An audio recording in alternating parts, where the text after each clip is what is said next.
Go.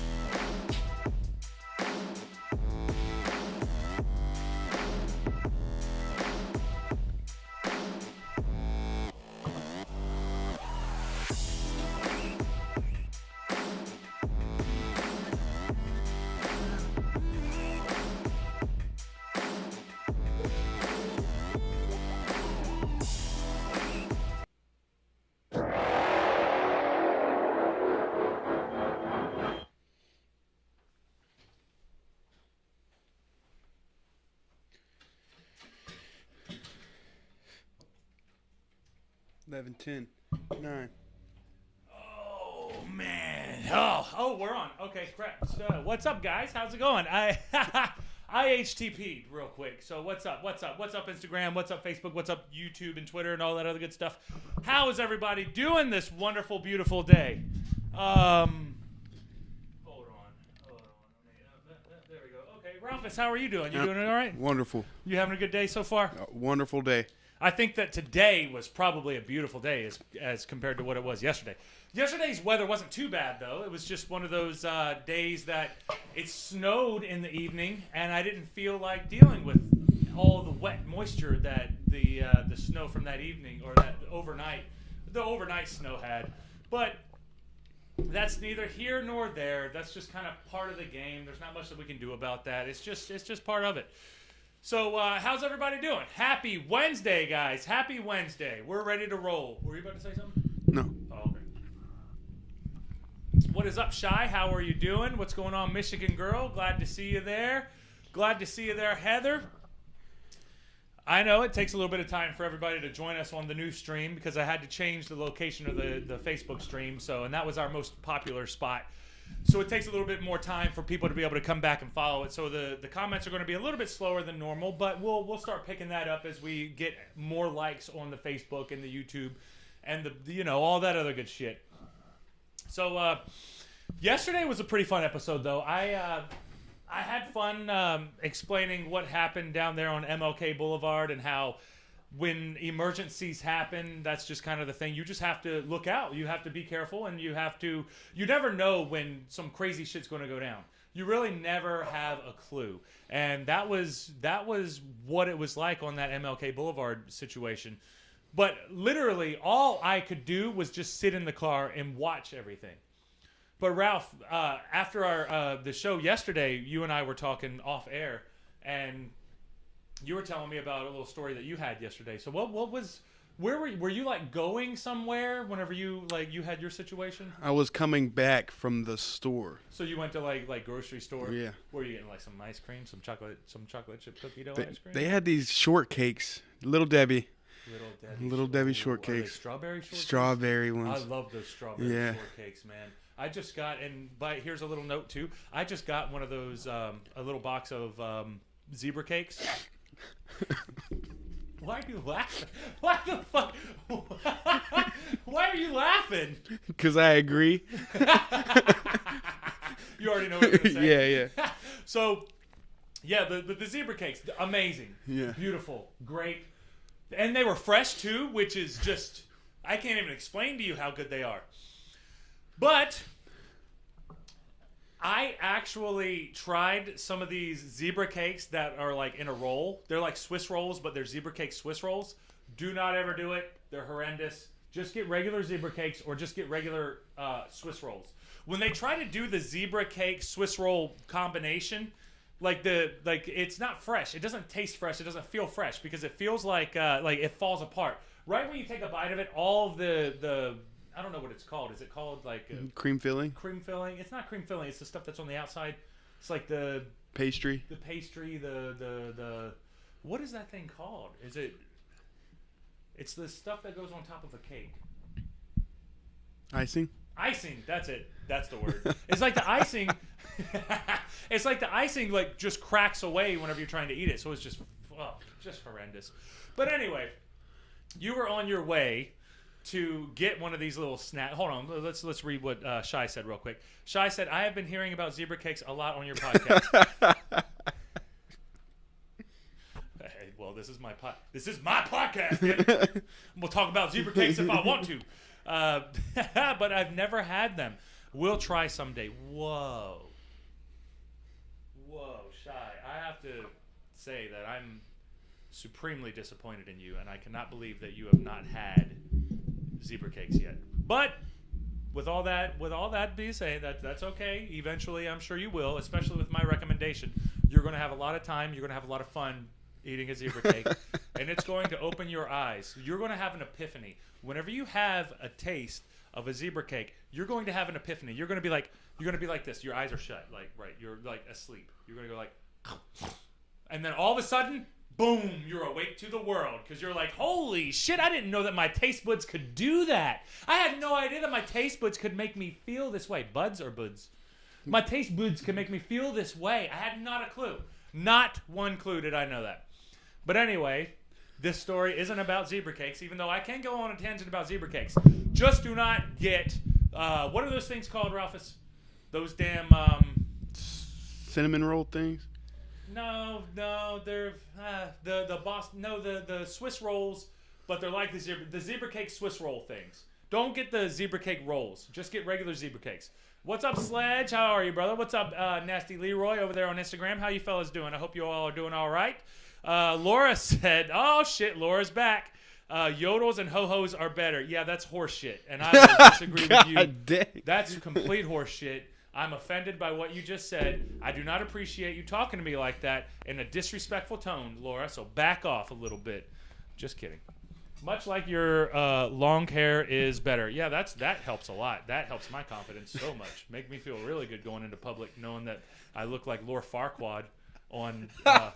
what was that they said? Lord Farquaad on copious amounts of growth hormone. Yep. That's hilarious to me. I'll take it. What's going on, Leroy? How are you, brother? We're talking about drug addiction and problems that big cities are having, and a little bit of stories that we forgot to share yesterday because Ralph and I were talking, and I really wanted to share Ralph's story. Ralph's story, believe it or not, much better than mine from yesterday. Much better than mine. I'm just going to help him tell it because I'm a good storyteller. So that's what I'm going to do. That's what I'm here for. So anyway, you were going to get your strawberry shortcake snack cake, right? Yep. On the Whoa, way. hold on. Nasty Leroy said, I don't think I've ever had a zebra cake before. I might have to try one. What is going on? What is wrong with y'all? You know what my breakfast was every day for high school, Ralph? What was it? No, but I'm going to tell you again because we're online now, and we have to make this visual for everybody so that everybody knows what my breakfast was for high school. It was orange soda, 25 cents. Get it out of the can, out of the thing at Twin Lakes. It was Twin Lakes. Oh, okay. Back when Twin Lakes wasn't burned down. But I would get a zebra cake, and then I would get either a zebra cake or a Swiss roll or one of those strawberry. I would get any type of Little Debbie thing. I would just alternate the Little Debbies. I'll get zebra this cake, today. Yeah, dude. Zebra cake was top of the line, but sometimes you don't necessarily feel like eating that much. What's up, Craig? How are you, brother? We're over here. Laura's making fun of me, and I have not had a zebra cake either. Man, how have none of my people not had zebra cakes? I have so many people, like all you guys, and people bring me zebra cakes to the shows. So if I'm ever at a show, I'm gonna just when people bring me zebra cakes at shows, I'm gonna start just giving them to people that I know that don't have them. Like, hey, Laura, I remember you mentioned on the stream you didn't have one. You come over here and you eat this now. You eat it now. I want to watch you eat it. And if you don't like it, don't tell me you don't like it. Just act like you do. I don't think my little heart can take that much of heartbreak. I don't think my little heart can take it. Oh, guys, y'all got to get on those zebra cakes, though, guys. You got to get on those zebra cakes. Anyway, back to the story at hand. You were basically like, was it in the morning or was it in the evening? It was in the afternoon.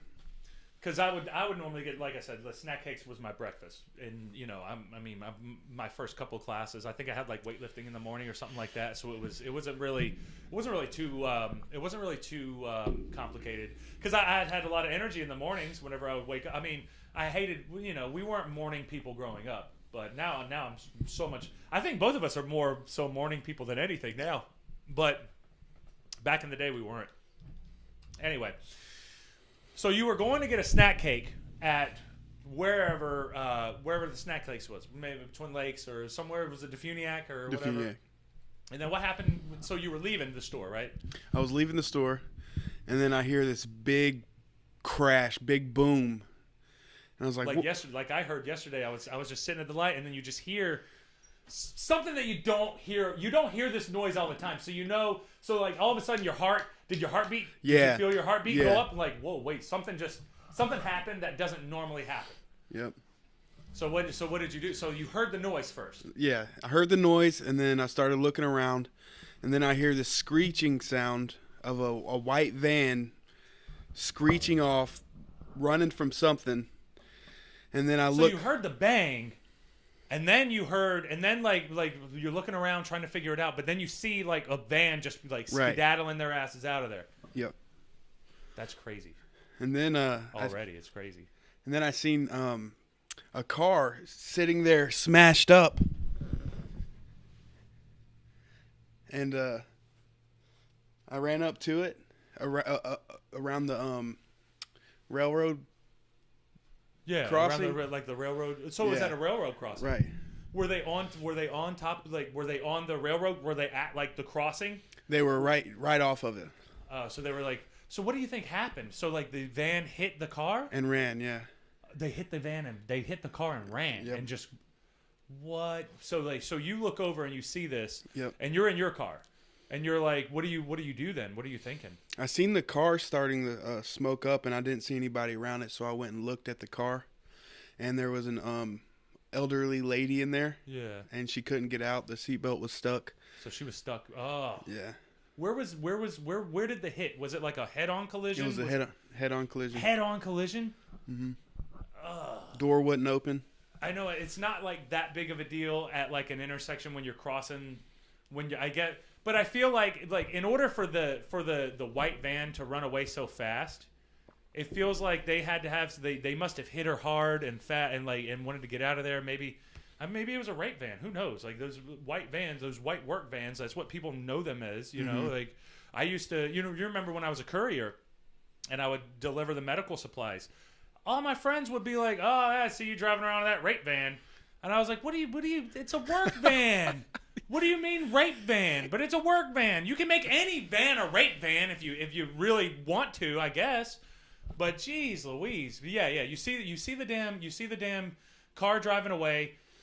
You see, like, you're walking up. You're seeing, like, what the hell is going on here now? Okay, I see this elderly lady in the car. So what do you do after that? I couldn't open the door. So you're trying to help her. I'm trying to help her. Yeah, you're trying to get her out at least. Yeah.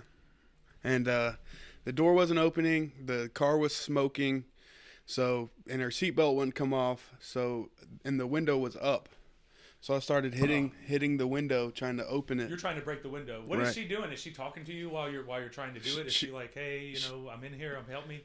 She was screaming at points when she starts getting that adrenaline rush when she can't. She was pulling. So she was trying to pull her seatbelt out. Yep. She couldn't do it. So she was just like freaking out. So she started screaming while she was doing that, and you saw her. So what were you thinking when you saw her scream? Were you like, oh shit, I need to hurry up and break this window? Yeah, exactly. So that you can at least try to reach in there and get it loose and like get her out of there. So what happened after that? You're trying to hit the window and like it's not working. Nope. You're just banging and banging and banging and it's like, wah.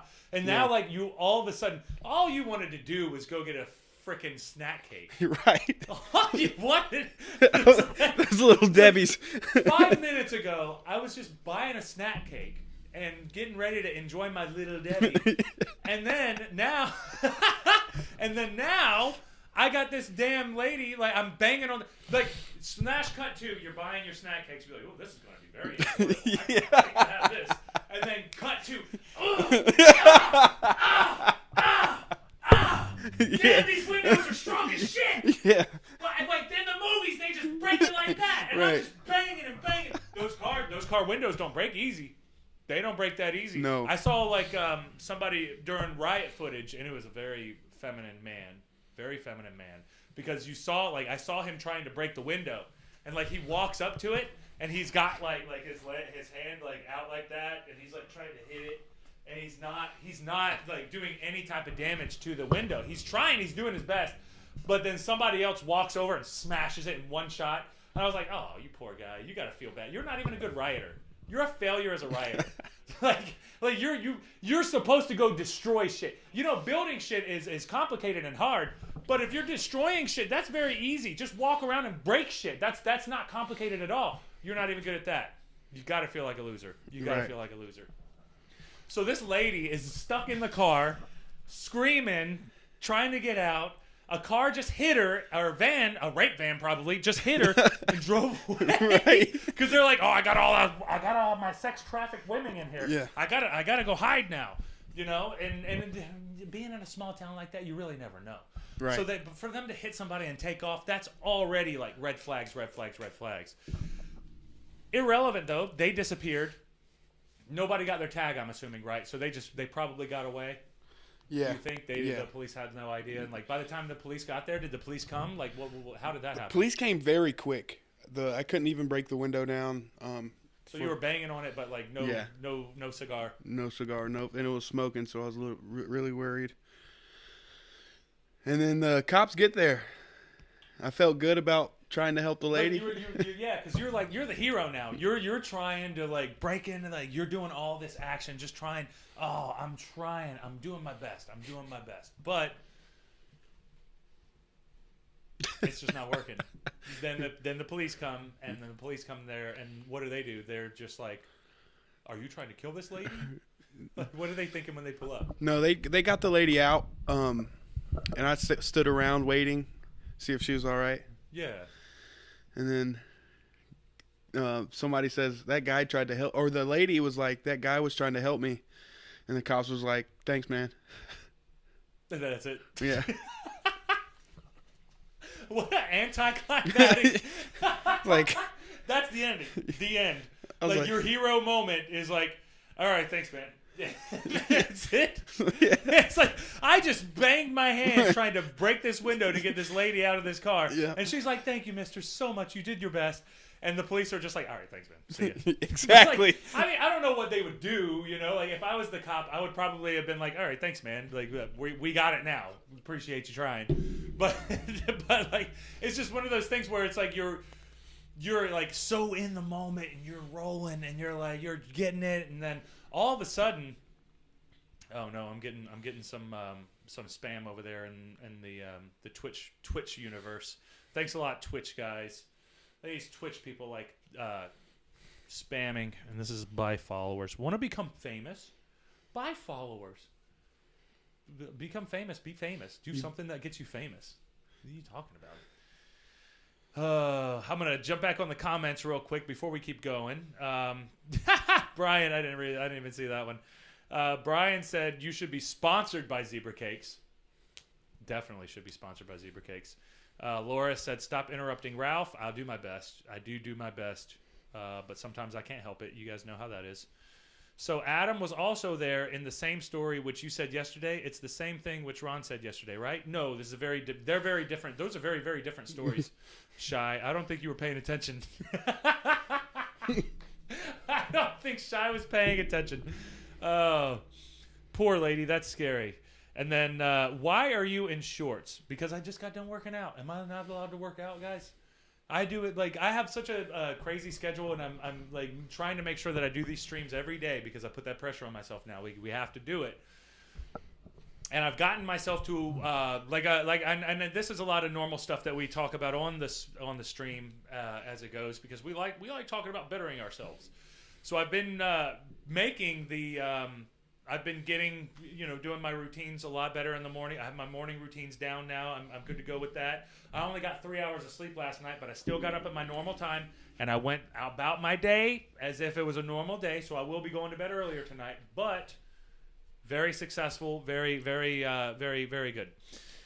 Shy, the difference is, the only thing that I did, I just sat in my car, and I watched a guy drive into a pole and then get out of the pole and then run away, and then the police chase him.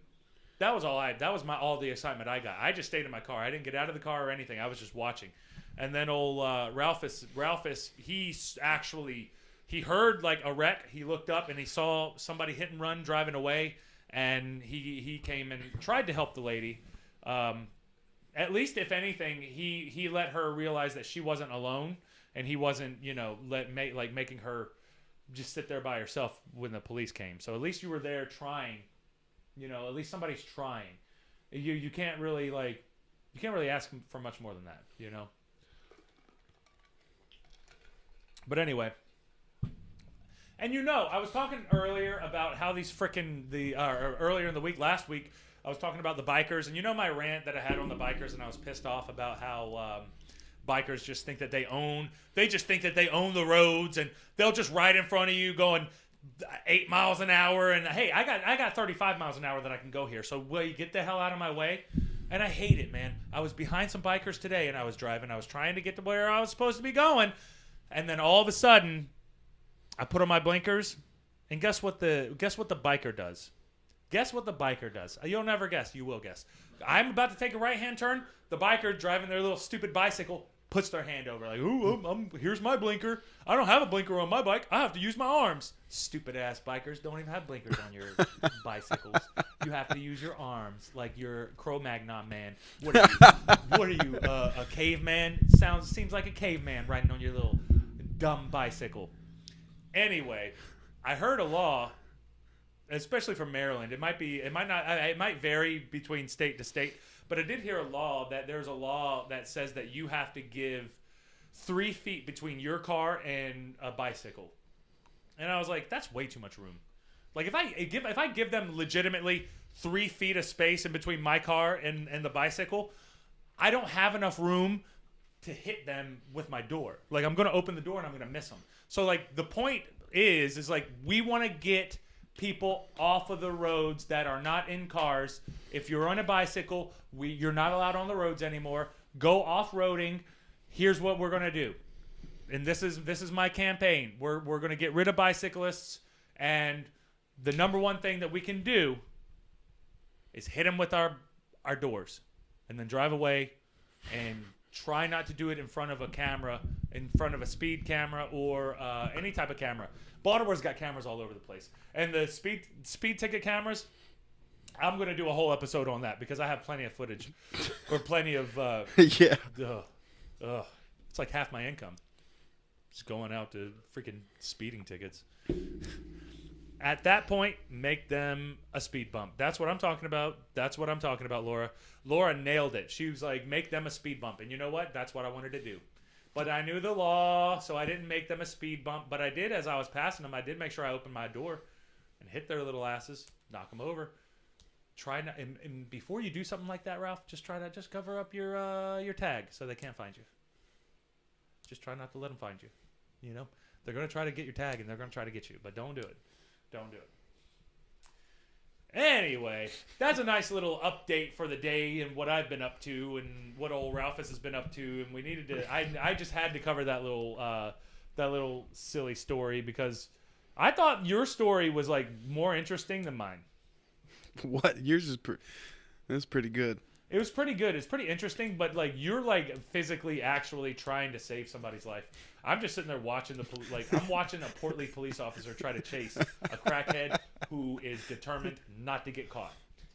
It's fun to watch, though. It is fun to watch because they're not going to catch him. They ain't ever going to catch him, But anyway, I was so cousin Frank Thunder. Whenever I first started doing these streams, when I really very first started putting the live streams back out, we did them like 4 or 5 years ago. And that was all the original Spitting Venom radio footage. But I realized that talking to Leonard out there, cousin Frank Thunder, you guys would know him as. But Leonard, whatever you want to call him, he was telling me stories about Seattle. And like I always thought that Seattle was nice. But Seattle's nice because it's beautiful. Like there's the mountains. And it's not like the best weather because it rains a lot in Seattle. But... It seemed like it was a nice area. But my cousin's been living up there. How long would you say he's been living up there? Probably 10, 15 years on and off. Right. I know he hasn't been there legitimately for a very long time. but he's been there long enough to know like what's going on with it. Laura said, our fun in southeastern Massachusetts today was 5 inches of unexpected snow. Oh God, have fun with that. We had like 3 inches of snow that we were expecting, and I had enough of that. And it was melted by the time we got in the morning because everything was, it started raining. It transitioned from snow to rain, so then the rain kind of just washed away the snow. So we didn't really have too much snow. But the main point that I wanted to make about the stream is that there's a really big problem and a really big issue that a lot of people are dealing with that you don't necessarily see in the news and you don't see in television, you don't see all over the place. And talking to my cousin Frank Thunder, whenever he's in Seattle, and he's a trainer, he does he's like a psychologist, he's a sports psychologist, he does all this type of stuff, working on his masters. Anyway, he was leaving the gym, and as he was leaving the gym, he told me that this particular gym, by the trash cans that they have out there, you'll see like used needles from heroin and like whatever they use drugs for. You'll just see these used needles out all over the place. And I was like, dude, that sucks. Like, what's the deal with that? Like, why? We don't even see that in Baltimore. Like, and I've got some footage for Baltimore that's going to correlate with all this stuff. But we don't even see we don't see it that bad in Baltimore. We don't see like needles and stuff. But apparently in Seattle, they made a law, and it's all like it's under the guise, but it's all like, I think that it's well intentioned because it's a lot of people that want to help and they want to have something positive. So if you have a lot of people dying from diseases that they've gotten from using used needles, then they'll legislate to let people have clean needles. So apparently in Seattle, you can go to like the health department and get needles to use heroin. You can just go there and they'll give you needles. They won't give you the heroin, but they'll give you the needles because they're, I guess, like their way of explaining it or whatever is that they can avoid you dying from try to control from the dirty needles, but then like you do your needle, but then you can overdose too. So it's like it's a very weird thing, and it's like there's like addiction is like a really big issue that a lot of people struggle with. And not only the people who have the addiction struggle with, but their family struggles with it. And, with our experiences growing up, Ralph, we've experienced a lot of times with people and dealt with a lot of people who have had bad addictions. And we've seen how hard it is for people to get out of the addiction. And it just, being in Baltimore and seeing this, I'm about to review this documentary called The Fight for the Soul of Seattle. And it basically, like what my cousin was telling me, it explains how it got to that point. And progressively, and it's just like Baltimore, because in Baltimore, there's a bunch of different counties that have tickers where they're counting the overdoses in their county. And it's crazy to me because like Harford County, a lot of times with my jobs, I'll work at different courthouses. I'll work at different county courthouses throughout Maryland. And I'll see like some of these courthouses actually have a counter outside of their buildings counting the amount of overdoses that they've had for the year till now. So, and it's it's like a billboard. There's a billboard counting overdoses and deaths from overdoses at a bunch of Maryland counties. And I know for a fact that this isn't just a specific problem that Maryland is having or Seattle is having. I know where you have people leaning. They do that crazy Baltimore lean. And I have footage of that because I saw a Baltimore leaner today. And I'm going to show that as well before we get into a little bit of the documentary. I do want to show the beginning of the documentary just because the way that they explain it, they let you know that like most of the people's intentions are everybody's doing their best. They're trying, but not addicted to the type of thing like that. Being super nice the whole time, and you're saying, "Hey, I know you're on drugs, but can you please stop? Can you please, pretty please, just stop doing drugs?" And then they'll be like, "Yeah, okay, of course. I would never do that. I would never do that." And then they'll just hide it from you. And then, if you're meticulous, you pay attention, you'll see that they are hiding it from you. But yep. The problem is a lot of people just trust their family members, and they trust who they're close with, and addiction and drugs and deal with. We've just dealt, like Ralph and I, you know, whenever I talk with Ralph here, we haven't experienced it because I haven't had like addiction problems per se. I mean, I like zebra cakes. I might have an issue with that. You know what I mean? But when it comes Definitely. to the harder vices, like you and I haven't had the problem where we couldn't stop doing anything. Like if you want to stop, you can stop. Programs also, and odds are, but the public here can also get Narcan to carry them on to help individuals. I think they can do Narcan here if I know what exactly. I don't know. Methadone. I think it's methadone. They use methadone. They have methadone clinics downtown where people who are on heroin. That's all right. Yeah, opioid treatment. Yep, it's for opioids. So they'll use methadone to help treat. Yep. Laura said it. Yep, methadone and Suboxone. Yep.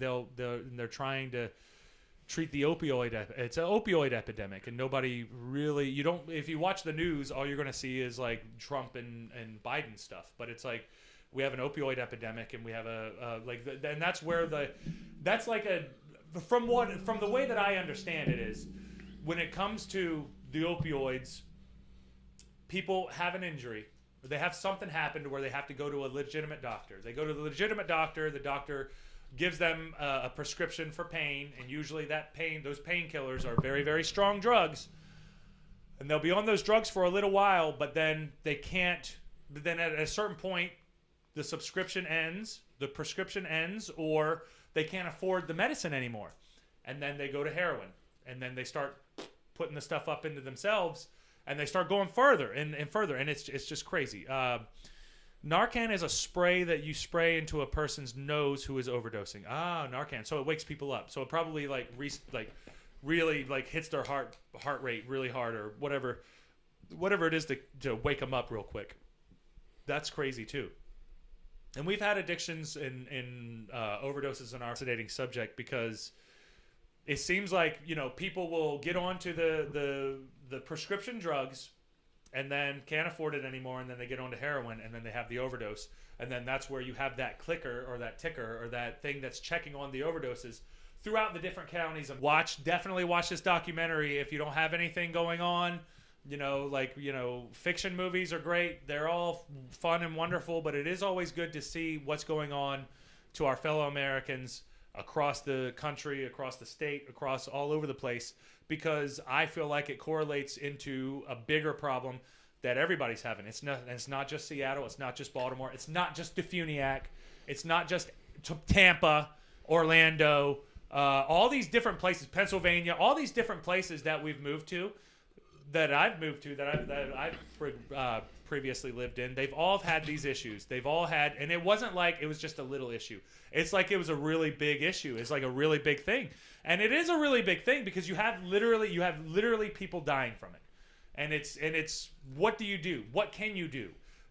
It's one of the biggest challenges that are out there. And I saw drug prices go up. Trump signs drug prices go up, and then Biden signs drug prices go down, or vice versa, whatever. Politics, blah, blah, blah, bullshit. They're saying whatever their base wants them to say. You're not getting any real information from them. But if you really look at it, there is a lot of people dying. There's a lot of people living in very bad conditions because of it, and nobody's doing anything. So I figured that we could the very least that we can do is talk about it. The very least you can do is talk about it. And it's not very nice, and it's not very sweet stuff to talk about. It's not fun. It's not all this other good shit, but it's important stuff. And we have to worry about each other, because if the parents die, then what do you do with the kids? Because the kids are completely innocent bystanders in the whole situation, and they don't know what the hell is going on. So it's tough. It's all tough. It's very tough, because you can't just take the kids away from parents who you think are doing anything bad or whatever, all this other good shit. It's complicated. But anyway, that was a little bit of a preface before we jump into a little bit of this show real quick. I just wanted to say I had the methadone clinics popped up. But the show is called Fight for the Soul of Seattle. You got anything you want to say, Ralph, before I start? Nope. Ready to go. Cool. Turn the sound up on that. And I'm going to figure out how to do the real videos on here, guys. Just bear with me. Instagram, go to YouTube, Twitch, or Facebook if you guys want to see the video as well. For now, this is what we got.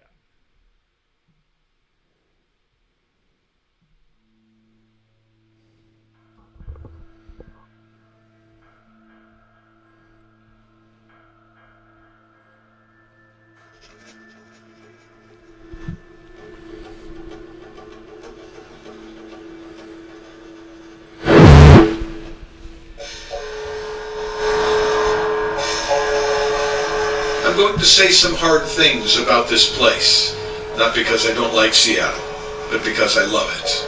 And I'm going to start by saying this. Seattle no longer feels the need to stop anyone from doing anything for any reason at any time.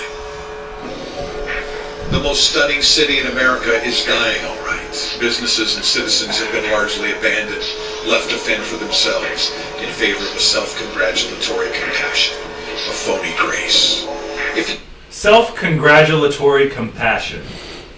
Self-congratulatory compassion. Damn, they really put that one out there like that. Self-congratulatory compassion. Because they do have like a lot of protests and stuff like that, saying like, I don't know, like defund the police or whatever. I don't care about any of that stuff. My main point is a lot of stuff that they're doing in Seattle is not helping the problem. They're not helping their actual people who have issues. They're kind of making it worse because they're giving them access to these things and then not doing anything about it. Like, if you shout long enough, Seattle will give you what you want. We'll abandon a police precinct. All right, I'm going to play this. I'm going to keep this playing real quick. I have to IHTP. Even though I started the episode off with it, IHTP again. Entire chunk of the city and all the people that live and work there. All of it is yours for the taking if you shout long enough. If you want to live somewhere, anywhere, and if you want to pile up garbage and waste and filth, you can do that too. Parks, street corners, neighborhood nooks and crannies, have at it. You think Seattle's going to stop you? We'll even do away with the navigation team, just to make sure. Feeling artistic? You're in luck. Seattle is your canvas. Have at it. Express yourself. Nobody's going to stop you from leaving temporary scars on the psyche of a damaged city. They're too busy reimagining. If you want to keep using the drugs that are killing you, we'll help out. We'll give you needles. We'll order the cops not to make arrests. We'll legalize hard narcotics on our streets. We will stand by and watch as you kill yourself. Because Seattle no longer feels the need to stop anyone from doing anything for any reason. Yeah, that's the crazy thing about it, because we will give you the drugs to be able, or we'll give you the needles to be able to do it. And it just blows my mind because they're trying, like, you're trying to help people, but at a certain point, giving them something that's going to kill them is only going to make it worse, theoretically. But I don't know. It's also crazy though. It's also it's very crazy. And I'll play a little bit more of this before we chat a little bit more, because I'm not going to show the whole thing. The average adult has 5 to 20 pounds Whoa! What happened? in their body at any given moment. Seems. They got us. They got us. And if you want to go out into the communities and businesses, stealing all day long to get the drugs that are killing you, we won't stop you, or rehabilitate you, or intervene in any meaningful way. We will not stop you or rehabilitate you in any way. That's one of the most important things that needs to be pointed out about this, because I don't want what's happening to Seattle to be able to spread to everywhere else. The main thing, one of the big examples about this documentary, one of the big examples that they show in the documentary is there is a guy. He's been in jail like 30 to 40 different times. It might even be more than that. But they keep catching him, and then they release him. And then they catch him, and they release him. He has addiction issues. He has a little bit of mental issues. He has a little bit of everything. They try to, like, the documentarians try to call this guy's family. They're like, hey, man, you're crazy out here. Like, I think he was like, was showing signs of like mental issues, maybe from addiction, maybe it was on drugs, maybe it was all of the above, all of that stuff. But they And this is another thing about the documentary that had me wondering too, because they found a guy and they were like, "Hey man, like, what's your family? You got family around here or whatever?" And he was like, "Yeah, you can call my family." And they actually called his family, who were looking for him. He was missing. He was just a junkie downtown. How many times have you seen that? Like just in Defuniac. I would say Baltimore, but Baltimore's cliche, so people say that. They say it, but they finally get a hold of him, and they're like, "Hey, can we get some of your family members down here?" The family members come down, and they're like, "Oh my God, Johnny, we've been looking for you. What the hell? We can't help you. Like, we're gonna try to help you." And they keep trying to help him, but they don't get any exterior. Like, you can't control him. He's going to go and do what he wants to do, and what he wants to do is go out and find some needles and find some heroin and keep it going. On the flip side of that, though, on the very flip side of that, and this is the very, very sad part about it. They're an addict. They're a mistake who have addiction straps. But it's not every single person who is addicted to drugs. They also cover, in the same documentary, they also cover a young man who had everything going for him, handsome, tall, but he had problems with depression. And every now and then he would go down for a couple of months and he would just be very, very, very not in a good place. And just like the previous guy, just like the guy who was on drugs, who was in and out of jail all the time, they brought him in and they were like, there's not really much we can do with you. You gotta go. So they took the young man who didn't have a drug addiction. He didn't have anything wrong, like technically wrong with him. He had depression. But you know, one of the side effects of depression is, right? Suicide. So he had depression. And after a while, 4 or 5 different times, he went into this place. His family's asking them for help. He's asking for help. The clinics push him away. They just say, "Hey man, sorry, you gotta go. You're obviously okay, you gotta go." Dude ends up killing himself. He had depression, and he had obviously a strong case of depression.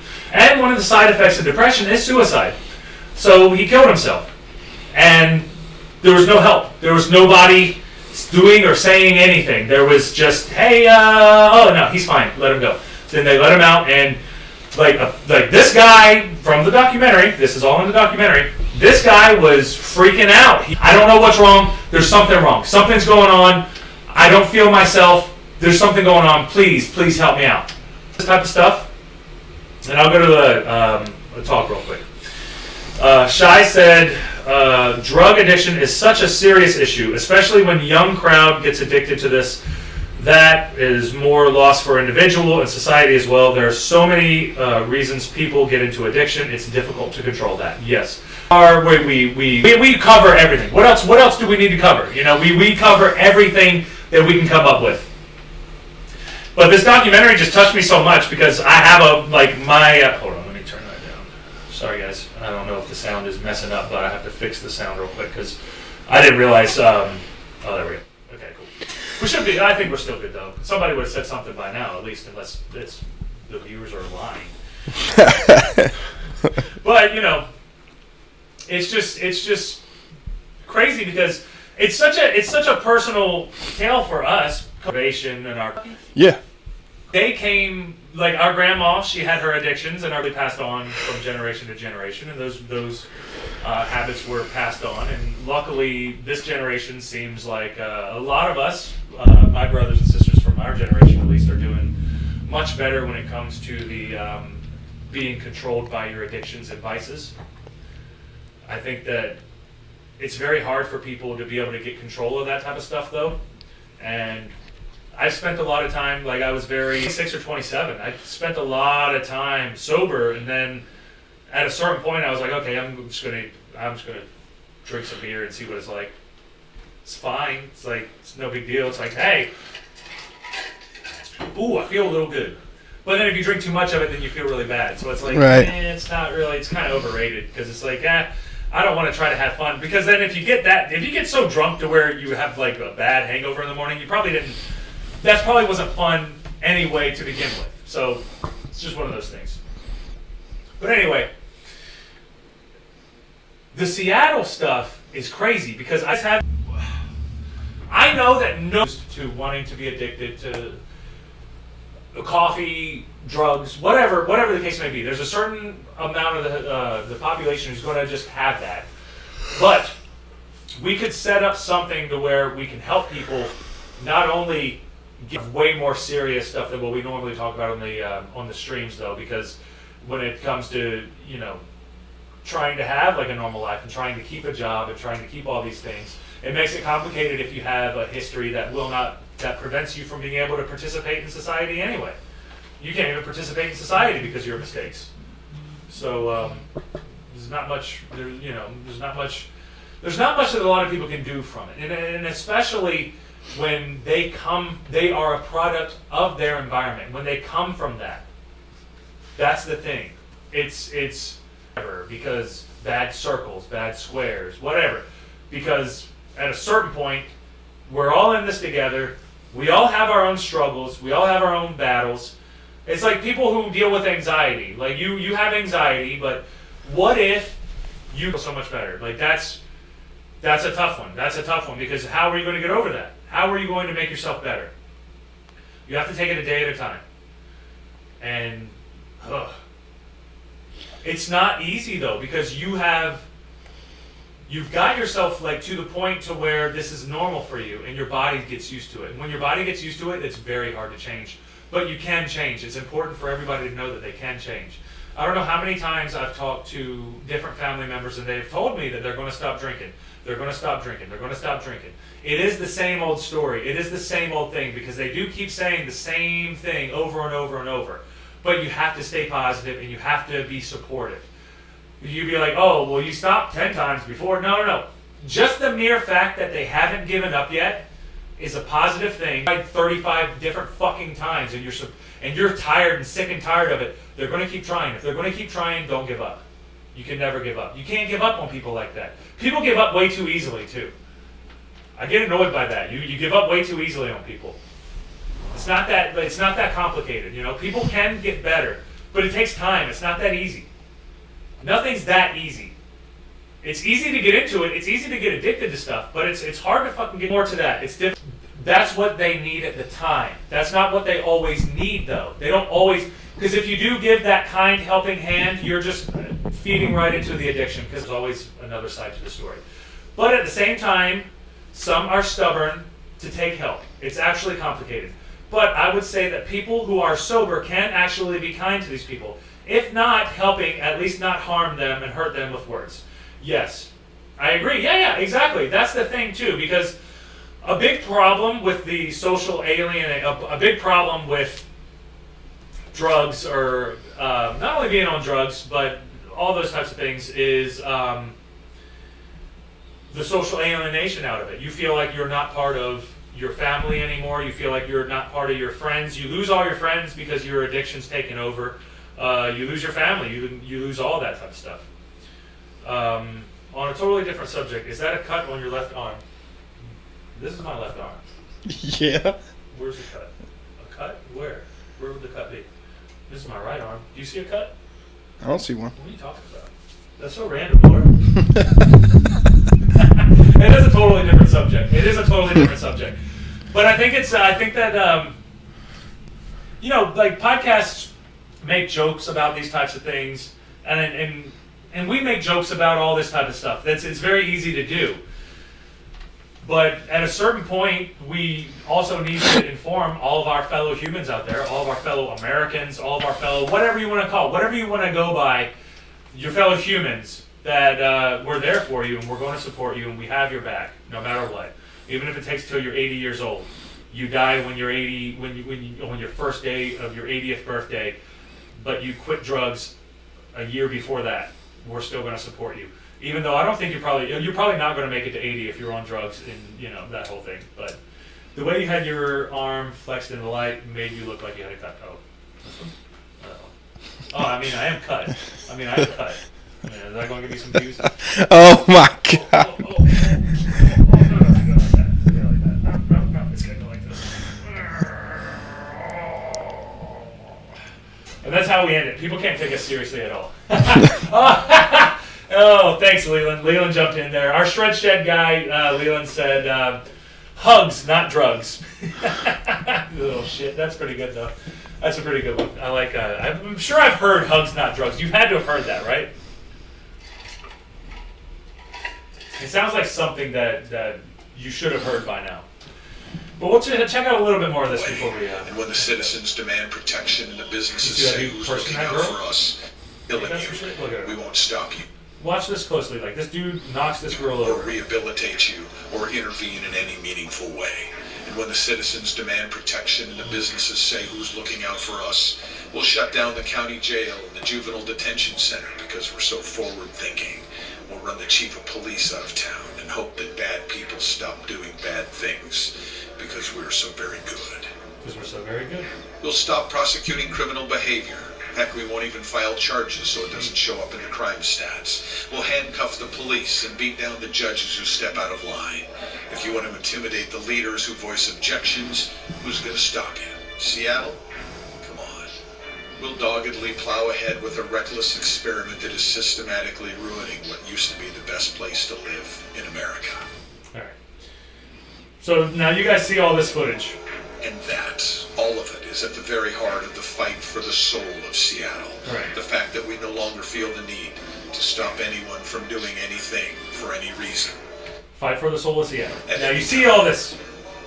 Now you see all this. You see how familiar that looks? Now look at this. Watch this. Watch this. Watch this. This is my video.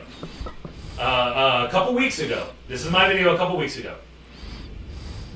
This is exactly it. I'm sorry guys on Instagram. Y'all have to shuffle over to be able to see the video that I took. But it's one of those crappy videos of a lady doing a lean. A lady or a guy. I don't know if it's a lady or a guy, but they're doing that world famous Baltimore lean. They're on that methadone, or they're on their actual meth, or they're on heroin. Whatever they're doing, but right there. So you remember Aunt Rhonda used to work downtown? She used to manage a property down there. Right. She used to have to chase people away who were doing that lean from the front of her building because she was trying to lease it. She was trying to sell apartments, and she had all these drug addicts because there was a methadone clinic right across the street. So she always had to like shoo people away, and it's just so tough. But like this is the point. Like I saw the Seattle documentary. But this is Baltimore. This is different. This is everywhere that I've ever lived. This is a thing that's like going on everywhere. And it's just it's tough, man, because yeah, it's very easy to look down on people like that. Oh, I'm not on drugs. I would never let myself I'm in control. But have you been in control all your life? What led you to the point to where you're so amazing? We're all in this together, man. And this right here is just I couldn't believe what I was seeing at first. I was like, is this lady really leaning? Is she really leaning? What the hell is going on? What? Is she awake right there? She's awake, yeah. Maybe she was awake. I don't know. I have no idea, honestly. I have no idea. That was what I saw, and then I felt bad for taking the video because I was like, man, talk about catching somebody at like their worst time, dude. Like that's the worst, man. But you see, it's even in Baltimore. And I know Baltimore has the cliche things that people say about it, but come on, man, this is crazy, dude. That's crazy, man.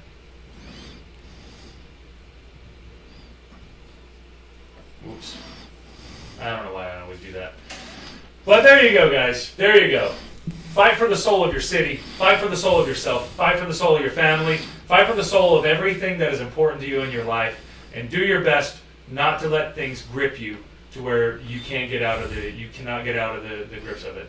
You can't get out of the clutches of death. Because addiction is a very, very serious thing. And it will lead to your death if you do not take care of it. It will. That's just the inevitable path that you take if you have a bad addiction to things. And we've had family members. We've had a lot of tragedies in our family. Directly correlated to this stuff. And I just think that it's important for us to put these words out here, and even if it's just our normal streams that we're all talking to each other, that's all good, that's all great. I just want to put it out there because this has always been an important thing to me, and I always felt like there should be more people advocating for the children of the parents who are addicted, who are out on the street doing these types of things, because the children, they can't help it. There's nothing that they did to be able to be in this situation. They were literally just born on the wrong spot. You know, you're a king or a queen. It depends on where you were born. You can't control that. Pick better parents. You know, it's complicated and it sucks, but it's just one of those things, man. It's one of those things that I hope that we all can support each other and we all can pay closer attention to everything that's going on around us, because when I saw that documentary, I saw Baltimore, and I know Baltimore has its words like that, but I also saw it in Defuniak Springs, Florida. Ever heard of that? Most likely not. Small town, same problems. Tampa, same problems. Everybody has these same problems. They're not the same exact substance, but they are problems. And it's just complicated, man. I hope that we'll be able to get to the point to where we can make more of a difference for people who are going through these types of problems, and help them get on a better path for their lives and for themselves and for their families. But anyway, man, this was a fun episode, and I know it's not silly stuff that we're covering and all that other good stuff, but to me this is important. This is just as important as the mayonnaise, banana bread, sandwiches, and all that other good stuff, because we have to have that duality. We have to have the fun, we have to have the sad, we have to have the serious, we have to have a little bit of everything. So I'm going to hop on off here. Tomorrow, I have to go somewhere in the evening, so I'm going to be out of town tomorrow evening. I'm probably going to do this stream at about 2 p.m. tomorrow. I'm going to shoot for 2 p.m. It might be a little bit earlier, it might be a little bit later. If you're having problems figuring it out, click on that bell icon on the Facebook. Click on the bell icon on Twitch and YouTube as well. Instagram, you guys are already following me. Hopefully you get the things. I don't know if y'all do or not, but I'm not really worried about that. Anyway, I hope that you guys enjoyed this episode. I really enjoyed this episode because this is more of a serious topic, but I like covering these serious topics. I have another story that has to do with one of my friends' acquaintances. It was a drug and dog and animal and story. It's a pretty long story though, so I'm probably going to share that one next week. I think. I don't know. I'll check my notes and see when we can fit it in. When exactly we can fit it in.